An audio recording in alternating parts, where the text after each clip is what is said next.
Shalom, nama saya Guntur Siboro. Saat ini Anda sedang menyaksikan Moving, Motivation and Living.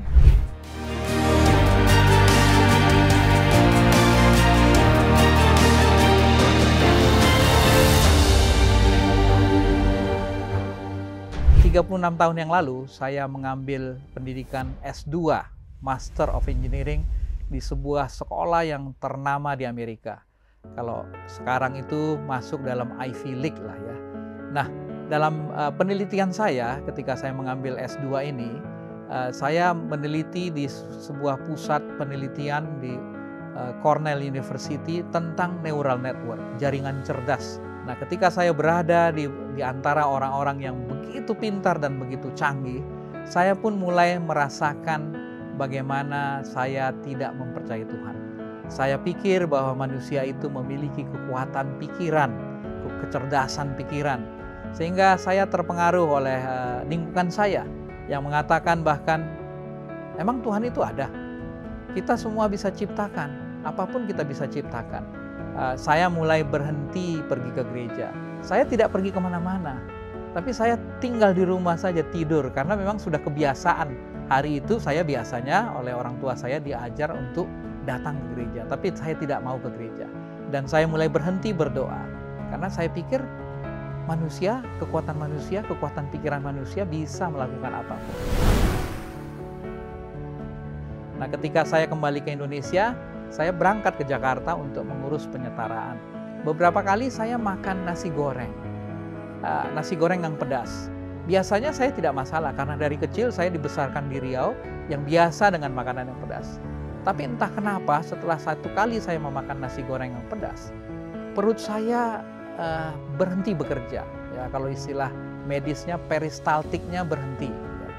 Nah, hari kedua saya tidak tahan lagi, saya kembali ke Riau karena orang tua saya kebetulan bekerja di perusahaan minyak yang memiliki fasilitas kesehatan yang baik. Nah, saya kembali ke Riau kemudian dirawat di rumah sakit. Kebetulan dokternya pun 36 tahun yang lalu masih orang bule. Ya. Nah, dokter ini kemudian melihat atau meneliti apa yang terjadi. Perut saya seperti batu rasanya, tidak ada di stetoskop, tidak ada pergerakan. Ya, maaf, dari dubur pun sudah coba dipancing untuk keluar. Akhirnya memang tidak bisa dia lakukan apa-apa, bahkan dimasukkan selang ke lambung, ke dalam, cairan hijau yang keluar. Artinya memang ada masalah di dalam perut saya. Sehingga dokternya, seorang dokter Amerika, mengatakan setelah 5-6 hari saya dirawat, tidak ada kemajuan. Kemudian dia mengatakan, oke, kalau begitu besok kita operasi saja. Saya ingin lihat apa yang terjadi di dalam perutmu. Saya ingin lihat ususmu. Ini kira-kira 6 hari ketika saya sudah dirawat.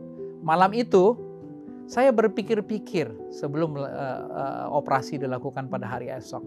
Saya dengan pemahaman dan keyakinan bahwa otak manusia itu mampu melakukan segala sesuatu. Saya berpikir, kenapa saya tidak bisa memerintahkan perut saya untuk bekerja? Kenapa peristaltik saya berhenti? Kenapa pencernaan saya berhenti? Kenapa saya tidak bisa perintahkan? Saya berpikir berarti ada satu kuasa di luar saya yang mampu mengendalikan ini. Nah, inilah yang membuat saya malam itu setelah lebih dari 1 tahun tidak pernah berdoa. Malam itu saya berdoa. Saya katakan dalam doa saya, Tuhan, jika Engkau memang ada, tolong suruh perut saya bekerja.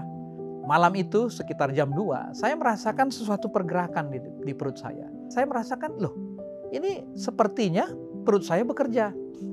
Nah, esok harinya ketika dokter datang jam 7 pagi, karena siap-siap melakukan operasi, dia mengatakan, hey, how are you Guntur? Are you ready for surgery?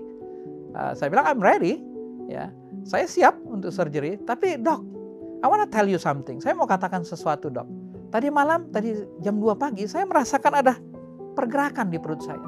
Kemudian dia mengambil stetoskopnya dan merasakan perut saya. Ya, ada pergerakan walaupun lemah sekali. Kira-kira hari ke-8, hari ke-9, saya buang angin pertama. Dan itu adalah buang angin yang ternikmat. Karena apa? Itu menunjukkan perut saya bekerja dengan baik. Ya. Nah, ketika itulah saya berdoa kepada Tuhan. Tuhan, Engkau sudah menunjukkan kuasa-Mu. Saya mau mengabdikan diri saya kepadamu. mulai saat ini, karena saya tahu bahwa Engkau berkuasa. Nah, mungkin inilah yang bisa saya bagikan.